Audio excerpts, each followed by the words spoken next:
Hola, muy buenas tardes. Mi nombre es Gwendolyn Moreno Rojas, alumna de la Benemérita Universidad Autónoma de Puebla, con ID 2020-07630, en la licenciatura de Contaduría Pública y Finanzas.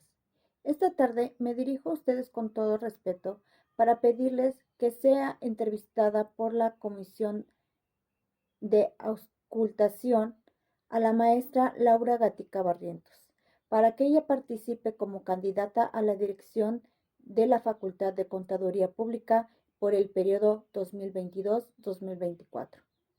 Por su atención, muchas gracias y que tengan ustedes una muy bonita tarde.